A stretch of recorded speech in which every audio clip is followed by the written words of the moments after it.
Gracias al SUL por esta invitación y por la provocación de recorrer estos 50 años de historia, los que serán anunciados o anticipados en un PowerPoint hoy, pero que a fines de septiembre ya estarán como un libro que tendremos la posibilidad de publicar y presentar en noviembre en otras instancias de este cincuentenario. Quiero señalarles lo que significa recorrer una historia de 50 años y recorrer una historia de una institución como el SUL. En primer lugar, es recorrer medio siglo de una institución muy singular en muchos aspectos, que ha atravesado en estos 50 años contextos radicalmente diferentes. No les puedo decir que hoy el SUL y los productores ovejeros estén frente a una coyuntura especialmente propicia.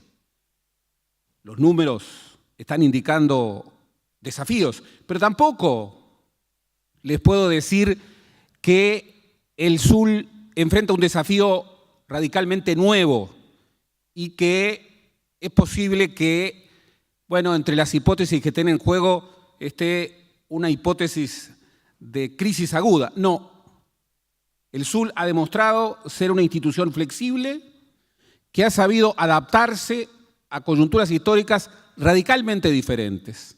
Y créanme, la posibilidad de esa flexibilidad es absolutamente central para una institución en el contexto contemporáneo. Es la expresión, el SUL, de una identidad fuerte en un país de identidades débiles. He aprendido mucho recorriendo esta historia, así como recorriendo la historia de los corriedalistas, del corriedalismo, que el productor ovejero no es un productor más. Es un núcleo duro, con características singulares. Es un empresario diferente, que por otra parte apuesta a la innovación, pero desde la tradición, desde una identidad fuerte. Y créanme, en un contexto de innovación, en un contexto en donde hay que apostar a la innovación, hacerlo desde una identidad fuerte y mantener esa identidad es una clave de éxito. Es también una institución que de alguna manera recorre el núcleo duro de lo que es el futuro del Uruguay en una perspectiva virtuosa, que es cómo vincular investigación, capacitación, extensión, transferencia con producción. Y créanme que aquí está la clave para el desarrollo ya no solo del sector, sino para el desarrollo virtuoso de un Uruguay posible. Porque de las exposiciones que he escuchado y de las entrevistas que he hecho con el equipo de investigación que está atrás de esta historia, se ve muy claramente, un sector que tiene un núcleo duro. Un sector que viene de épocas, como veremos, de gran prosperidad y que hoy tiene un rodeo de ovinos muy diferente al que superaba los 20 millones, pero que sabe que la cuestión, el desafío, no es crecer de cualquier manera, sino crecer bien. Y que ser menos no necesariamente es peor. Se puede ser menos, pero con más calidad. Y la clave en el contexto contemporáneo y en el sector es la calidad, no la cantidad. Y esto los ovejeros lo saben muy bien. El tema de la escala ha sido siempre en el Uruguay un tema sustantivo. Y el Uruguay, en sus mejores momentos históricos, supo aprovechar el tema de la escala pequeña. ¿Para qué? Para experimentar, para hacer cosas que los países grandes no pueden hacer. Por eso, país pequeño país que apuesta necesariamente a la calidad. Institución pequeña, sector pequeño, tiene como norte la calidad. Y el SUL expresa eso. Vayamos al contexto histórico de la creación del SUL, del momento de los orígenes. Ustedes vienen, podría citar decenas de nombres, de apellidos. No voy a hacerlo, porque no quiero ser injusto. Pero ustedes vienen de una institución que nace en un contexto muy particular, con apellidos, bueno, de gigantes. Y que de alguna manera, bueno, nació en un contexto muy diferente al actual. Vean lo que era en los años 60 el rubro lana dentro de las exportaciones uruguayas. El rubro lana, que durante 100 años fue el principal rubro de exportación, en los años 50 llegaba a ser el 57% de las exportaciones uruguayas. Adviértanlo, 57%. Y en el contexto fundacional, aún bajando un poco, eran más de la mitad, eran el 53% de las exportaciones. Vean el rodeo ovino, que en los años 50 llegó, de acuerdo a las estimaciones que nosotros hemos recogido en función de distintas referencias, a superar los 23 millones de ovinos, y que en el contexto fundacional eran 22,4 ovinos. El proceso de creación del SUL refiere un vínculo externo, el SIL. El SIL es una historia sumamente virtuosa, sumamente especial. Refiere al núcleo ovejero por excelencia, Australia, pero refiere también a una época. Y refiere también, bueno, una apuesta. Uruguay se juntó con gigantes como Australia, como Sudáfrica, como Nueva Zelanda, y aun cuando hubo un pequeño intento en la Argentina con el SADEL, hoy es el único país latinoamericano que de alguna manera sigue apostando de una manera específica, fuerte, al tema del ovino. Esa historia del SIL es la historia del origen. Aquí se impone, sí, hablar de Salvador García Pintos, que justamente fue a Oceanía y vino con el presidente del SIL de aquel momento y plantea la constitución de ese contexto y la creación en el año 66, Ministerio de Wilson Ferreira Aldunate, ministerio extraordinariamente transformador, un ministerio que ha sido muy poco estudiado y que hay que estudiar mucho más. Y en ese contexto, bueno, se consolida el SUL. También ya en el año 64 estaba todo lo que significaba el Gullmark, la acreditación de calidad. Y aquí hay una historia en donde, con un hermano mayor respaldando, el SUL, con el gran desafío de pagar la membresía, que no era poca plata, bueno, fue acompañado por ese hermano mayor, que sin embargo, en esa década de los 90, en donde la lana sufre un quiebre y una transformación a la baja, bueno, termina con el desmembramiento del SIL, pero no termina con la quiebra del SUL. Y esto es sumamente relevante. Vayamos al contexto originario del nacimiento del SUL. Aquí, la reforma cambiaria y monetaria del 59, bueno, volvió a darle espacio a la producción agraria exportadora que en la época anterior estaba, bueno, muy golpeada por el sistema de cambios múltiples y por las detracciones que llegaron a estar, recordemos, en un nivel del 30%. Bueno, allí hubo una transformación positiva de la economía uruguaya, pero también en el contexto de la creación del SUL es el contexto de la práctica desarrollista vinculada con los esfuerzos de la CIDE, de un ministerio que se asoció a esa idea de un proyecto de desarrollo vinculado con articulaciones público-privadas diferentes. Ahí está el plan de reformas de la CIDE, pero está también como expresión de las políticas públicas de la época, el lanzamiento del plan agropecuario, la creación de OPIPA-CIDE. ¿Cuáles son los fundamentos? El primero es la prosperidad. El SUL nació en medio de la prosperidad. Y eso es importante retenerlo.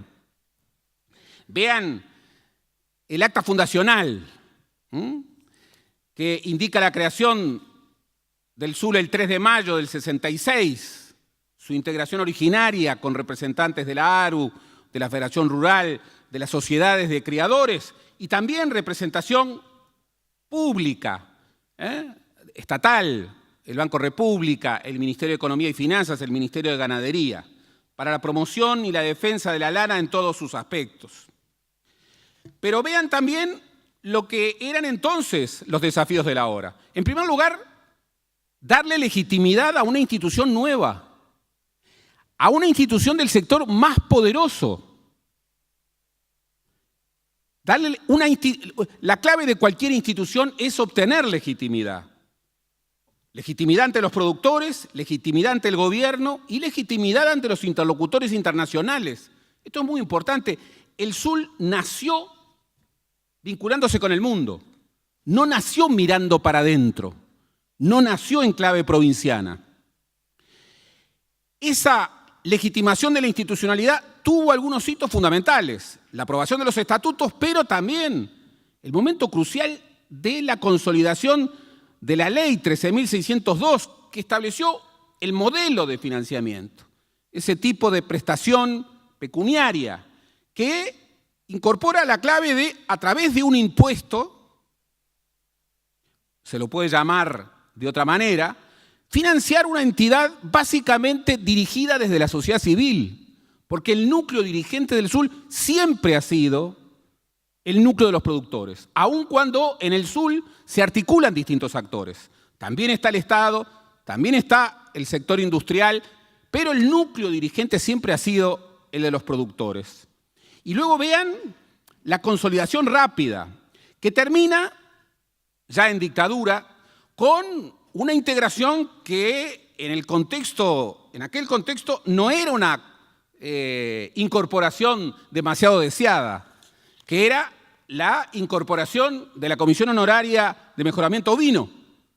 En las actas de la época ya se anticipaba la idea de que los productores veían con preocupación que la Comisión Honoraria llegara y se incorporara al SUL. Era un gran desafío. Finalmente, la dictadura con sus métodos lo impuso. Y el SUL enfrentó ese desafío, que de alguna manera culminaba su proceso institucional. Los pilares de la acción en esta primera etapa fue, en primer lugar, establecer un convenio con el SIL. No era una membresía vacía, era un plan de acción que, entre otras cosas, implicaba, y esto el SUL lo hizo de inmediato, crear un laboratorio Gullmark para acreditar los productos industriales en Uruguay y generar de inmediato, con vocación exportadora, publicidad y promoción para los productos de la lana uruguaya. Esto llevó a un núcleo de jóvenes ingenieros agrónomos a apostar a la innovación y a la investigación. Y ahí es que surge un conflicto. No hay innovación que no tenga conflicto. Cambiar es aceptar el desafío del conflicto. El conflicto entre los tatuadores, que buscaban como vaqueanos el carnero mejor en los bretes, y, bueno, el flock testing, que era apostar, de acuerdo a métodos científicos, a buscar el promedio de la manada, el promedio del rebaño. Ahí había una confrontación ideológica, filosófica, además de productiva. Pero también la apuesta a la innovación en el laboratorio de lanas y particularmente en algo que ha sido y es clave, que es la transferencia, los cursos de clasificación de lanas, los cursos de esquila, que empezó trayendo a técnicos extranjeros, pero que hoy puede promover la ida de técnicos uruguayos para replicar la experiencia uruguaya en otros lugares del mundo y particularmente de la región. Y la generación y difusión de información de calidad. El desarrollo en la época de una primera encuesta de capacidades técnicas, la creación de la revista Lana Noticias o la constitución de un departamento estadístico del sur desde el año 72.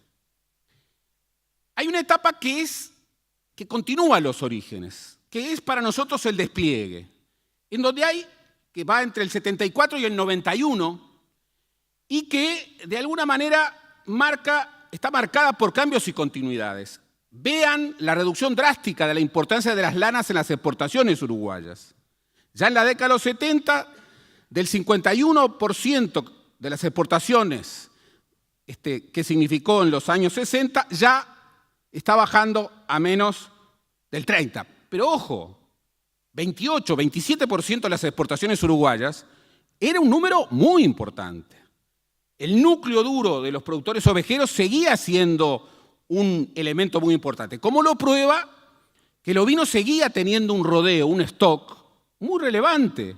Fíjense ustedes, en los umbrales de la gran crisis de los 90, podemos siempre discutir los números, pero las estimaciones que nosotros hemos recogido hablan de un rodeo de 25 millones de ovinos en el campo uruguayo. El productor ovejero era un productor sumamente importante. Sin embargo, de inmediato hay un productor que se adapta y un SUL que se adapta, no pasivamente, no acríticamente, pero se adapta con flexibilidad a un nuevo tono en las políticas públicas para el sector agropecuario, con un giro desregulador muy significativo, no solo para el Uruguay, sino para todo el mundo, con una desconfianza creciente hacia el Estado. Y hay que advertir que el SUL se origina en democracia, pero vive una dictadura durísima para el país todo, para la sociedad toda, pero también para los productores rurales. Y luego se renueva, pero también desde una identidad fuerte, en la reconquista democrática.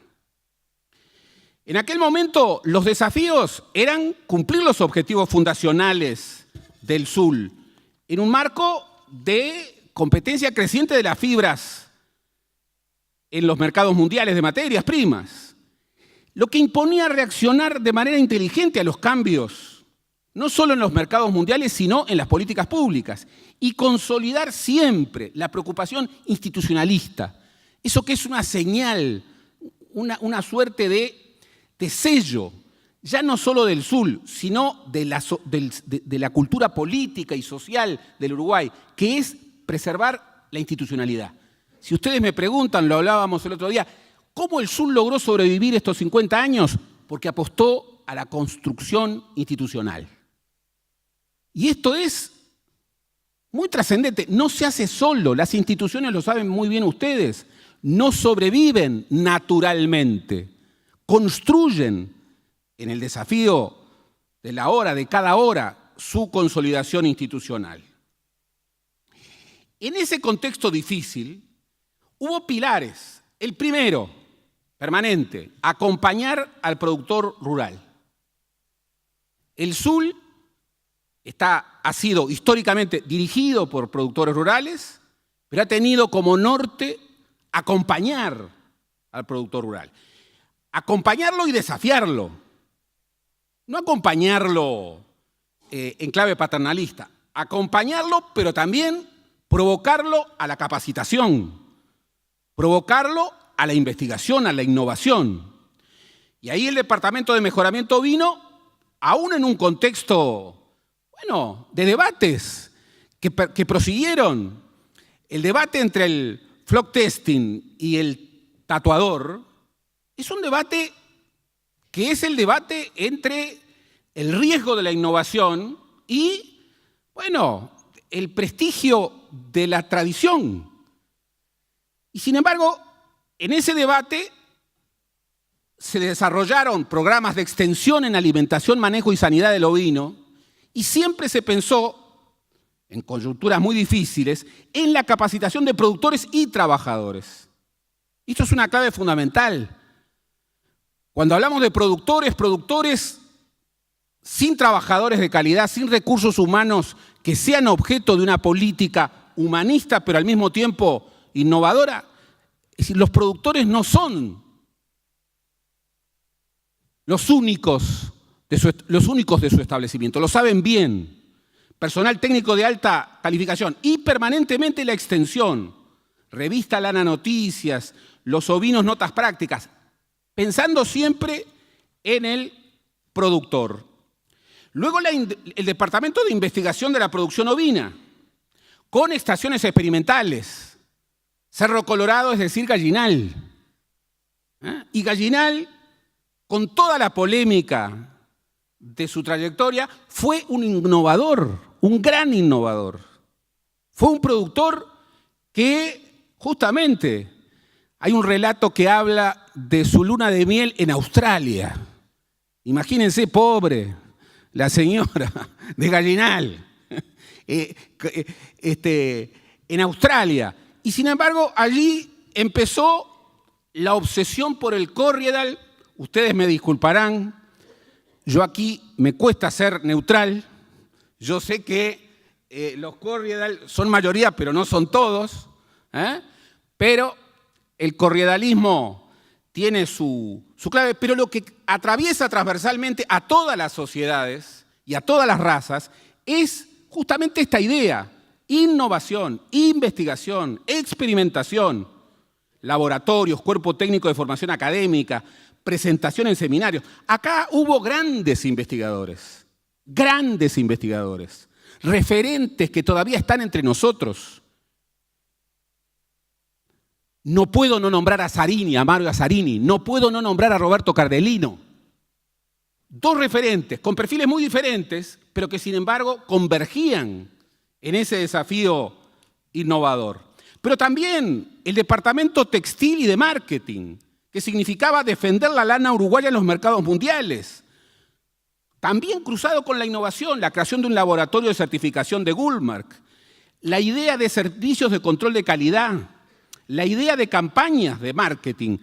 Cuando hablamos de comercio hablamos de producción, y cuando hablamos de producción también hablamos de promoción. No son aspectos que podamos ver de manera diferente como a veces los vemos.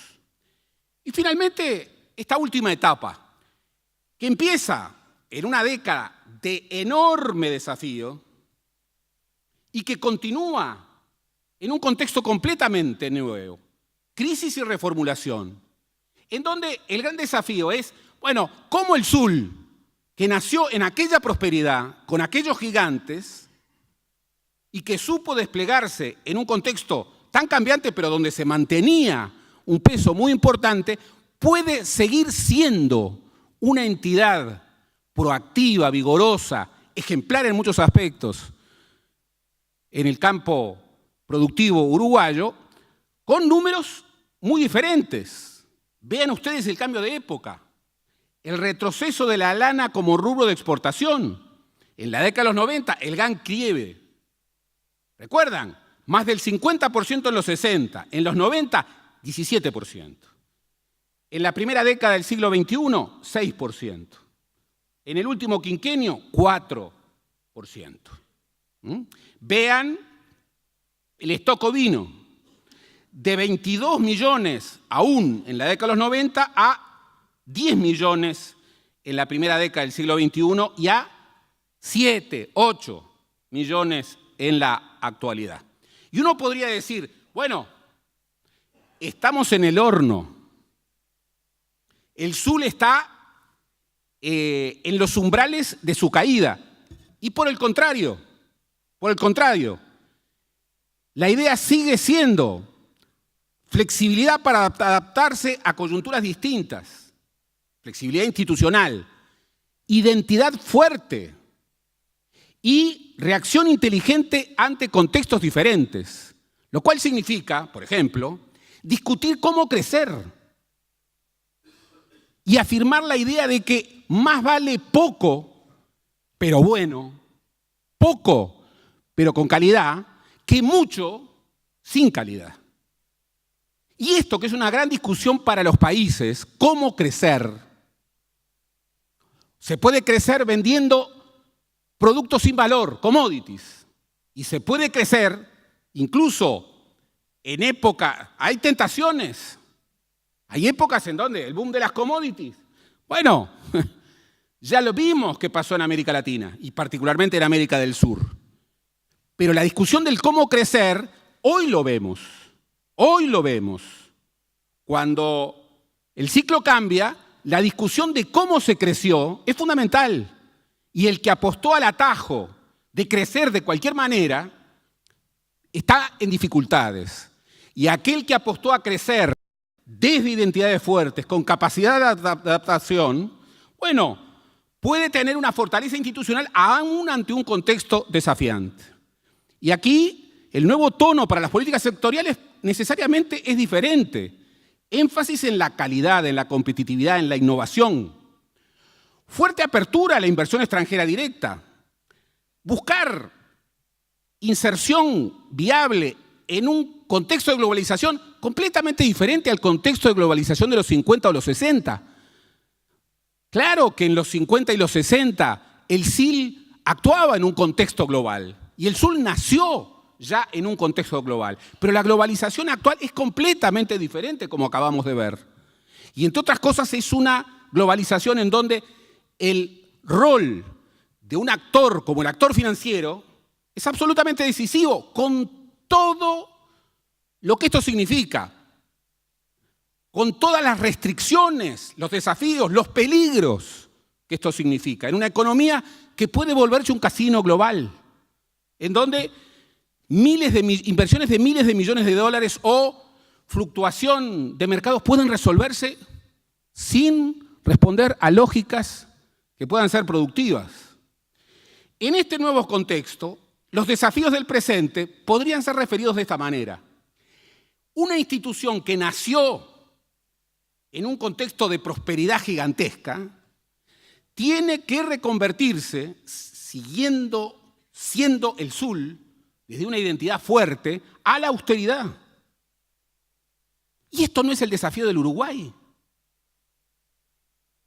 La austeridad que no significa dejar de gastar, cero gasto, no, significa la austeridad inteligente, sin traicionar nunca los fines, objetivos de la institución. Los desafíos es pasar de la lana al ovino, y ahí está el gran suceso, el extraordinario hito que significó justamente el doble propósito, el proyecto Cordero Pesado y todas las derivaciones que a partir de allí se dieron. La idea de un secretariado uruguayo de la lana que empezó a apostar en el ovino. En contextos difíciles, ya lo hemos visto, los mercados cárnicos en el mundo, pero, una vez más, sabiendo moverse en escala pequeña. Escala pequeña, calidad, experimentación. Y una institución que deja de tener la tutela de un hermano mayor para probar si ha madurado en la mayoría de edad. Del SIL al Goldmark Company. Lo cual es un contexto, bueno, muy desafiante. ¿Cuáles son los pilares de la acción que se perciben en este nuevo contexto? Bueno, algo que el SUL de los orígenes ni siquiera se planteaba, que es la cooperación intersectorial con otros actores locales. Desde INEFOP en capacitación, desde INAC en carne ovina, desde línea en investigación, hasta, bueno, secciones específicas del Ministerio de Ganadería y Agricultura y la Universidad de la República, con la cual el SUL está buscando una aproximación activa, dinámica. El pilar de la acción es buscar una aproximación integral a la oveja, a la producción ovina en su globalidad. Del plan Cordero Pesado del 96 a el plan desafiante, gigantesco, que significaba un plan estratégico nacional del rubro ovino desde el 2008.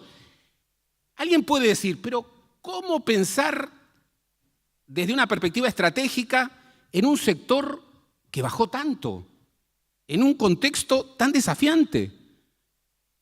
Aquellos de los orígenes que eran, bueno, el núcleo duro de la producción agropecuaria del Uruguay, podían darse el lujo, entre comillas, de pensar estratégicamente. No, siempre hay que pensar estratégicamente. Siempre hay que pensar mañana, pasado mañana.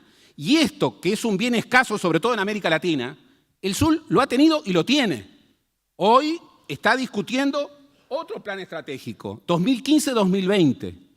Y en un contexto en donde la premisa de cualquier esfuerzo prospectivista es la incertidumbre, la inestabilidad, la volatilidad, el gran desafío para pronosticar qué va a ocurrir, porque pueden haber hitos inesperados, y los vemos, que pueden cambiar la tendencia, seguir acusadamente pensando estratégicamente. Y aquí, bueno, buscando la integración territorial del Uruguay. La actividad ovina es muy relevante en áreas del país como el centro y el norte. Y cuando hablamos de integración social en el Uruguay, tenemos que hablar de integración del territorio. Tenemos un territorio que se ha desintegrado. El ovino permite la integración territorial, pero al mismo tiempo permite una integración del medio rural desde el afincamiento. Fíjense ustedes, el 40% del total de las explotaciones rurales, unas 17.000, se dedican al rubro ovino. Cuando el número de explotaciones baja, y en otros sectores vemos, productores que en quinta o sexta generación venden las mejores tierras del país a precios exorbitantes a consorcios extranjeros, vemos un sector que desde una identidad fuerte y desde una institucionalidad flexible y con capacidad de adaptación, persiste. Vinculado además, en un porcentaje muy importante, casi el 90%, a explotaciones familiares de tamaño medio o pequeño. El sur y el sector ovino es expresión también de un modelo de integración territorial y social del medio rural. Y de un sector que, como lo ha probado, puede desarrollar flexiblemente articulaciones complementarias con ganadería y que, si bien tiene desafíos en términos de sustentabilidad, también tiene ventajas en términos de sustentabilidad. Y no es casual que el lema, por ejemplo, de línea o del Ministerio de Ganadería y Agricultura hoy sea intensificación productiva con sustentabilidad. Porque intensificación productiva sin sustentabilidad no solo es una trampa, sino que es una traición para las generaciones venideras. La historia deja legados. ¿Y cuáles son esos legados en un contexto desafiante? Seguir buscando una articulación de actores diferentes, público-privado, productores agrarios y empresarios industriales, y seguir buscando fórmulas flexibles de articulación entre actores diferentes. Transformar a empresarios que sufren las políticas y a gobernantes que las hacen a una articulación de generación de políticas públicas diferente, en donde una institución con presencia del Estado, pero con el núcleo dirigente en los productores, pueda ser la usina de núcleos de política que precisamente eviten esta idea de un empresario pasivo, más rentista que empresario, y un Estado que manda, pero manda sin el pie en el campo, sin el pie en la producción. Y por supuesto, el Uruguay agropecuario es exportación. Es exportación. El Uruguay es para afuera, no de cualquier manera, discutiendo las condiciones de ese afuera. Por eso yo termino. La misión sigue siendo la misma, el contexto es completamente diferente. Y sin embargo, aquí sigue el Sul. Y sigue, de alguna manera, con las mismas apuestas, con la misma idea de misión, en el mejor de los sentidos, sin mesianismo, pero con la flexibilidad necesaria para adaptarse a políticas diferentes, apostando como señal de identidad a la innovación y a la investigación articulada con la producción, no lejos del productor, a la capacitación del productor y también del trabajador, todo el desarrollo de capacitación del Sul. Yo me sorprendía cuando Alejandro Gambetta me hablaba de 2.000 personas que habían pasado, empresarios, productores y trabajadores, por los cursos de capacitación del Sul. Y la relevancia, por ejemplo, del adiestramiento de perros ovejeros, lo que podía significar eso en términos de una innovación práctica, o la capacitación para el trabajador rural, que permitía el aumento de la competitividad de manera exponencial. Sigue siendo apostar a la institucionalidad. El Sul es una institución y las instituciones no tienen que ceder a la tentación de los atajos. El Sul es además un actor, una identidad fuerte en un país de identidades débiles. Y un país de identidades débiles, para bien o para mal, es un país que muchas veces opta por los atajos. Bueno, una identidad fuerte no puede intrínsecamente optar por los atajos. Una institución que, y volvemos al comienzo, se construye en el pensamiento estratégico, en la coordinación singular de una misma institución que hace transferencia, que hace capacitación y que hace investigación.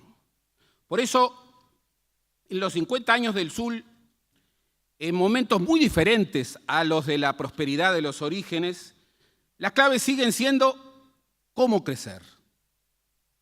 Es preferible crecer menos pero bien que crecer más pero mal. La discusión sobre el stock ovino que requiere el Uruguay es una discusión que hay que dar en serio, de manera consistente. Hay muchos que no conocen al sector que hablan de, bueno, volvamos a los stocks históricos. Es una discusión relevante que los productores saben que hay que dar de una manera diferente. Y la búsqueda de proyecciones exportadoras en un contexto tan diferente. Bueno, los productores saben que el tema del Uruguay no es la cantidad, es la calidad. Hoy, mucho más